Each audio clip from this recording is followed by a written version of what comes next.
பலாக்கொட்டை கூட்டு எப்படி செய்யறதுன்னு பார்க்கலாம். அதுக்கு முதல் நாளே பலாக்கொட்டையை மேல் தோலை எடுத்துட்டு தண்ணி ஊற்றி ஊற வச்சுக்கணும்.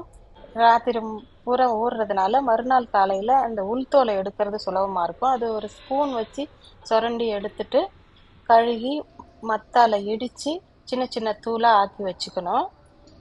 அதுக்கு பிறகு ஒரு வெங்காயம், ஒரு தக்காளி, 2 3 பச்சை மிளகாய் இதை நறுக்கி வச்சுக்கலாம்.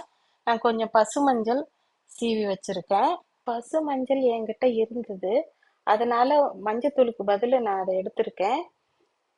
இது பசு மஞ்சள் கிடைக்கிற நேரத்துல இதை நிறைய வாங்கி வச்சுக்கிட்டோம்னா, ஃப்ரிட்ஜில் ஸ்டோர் பண்ணி வச்சுக்கிட்டோம்னா இது சமையலுக்கு பயன்படுத்திக்கலாம். இதுல மஞ்சத்தூளை விட அதிகமான வாசனையும் கலரும் கொடுக்கும். இது ஒரு 50 கிராம் துவரம்பருப்பு எடுத்து கழுகிட்டு அதில் இந்த பலாக்கொட்டை, வெங்காயம், தக்காளி, பச்சை மிளகாய் இதையெல்லாம் சேர்த்துட்டு கூடவே 2 டம்ளர் தண்ணியும் சேர்த்து அதில் ஒரு டேபிள் ஸ்பூன் சாம்பார் பொடி சேர்த்து மூடி போட்டு ஒரு 3 4 விசில் வச்சு எடுத்துக்கலாம். இப்போ ஸ்டீம்லாம் அடங்கிடுச்சு. இப்போ திறந்து பார்க்கலாம்.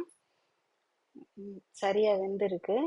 இந்த இடத்துல வேணா உங்களுக்கு கன்சிஸ்டன்சிக்கு தகுந்த மாதிரி தண்ணி வேணால் கொஞ்சம் சேர்த்துக்கலாம்.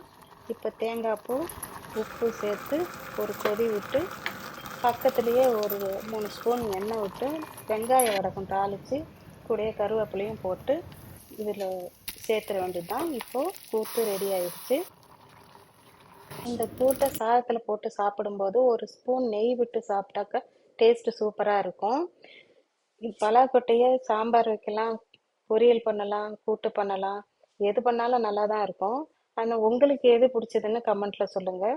இந்த வீடியோ உங்களுக்கு பிடிச்சிருந்தா லைக் பண்ணுங்கள், ஷேர் பண்ணுங்கள், சப்ஸ்கிரைப் பண்ணுங்கள். தேங்க்ஸ் ஃபார் வாட்சிங்.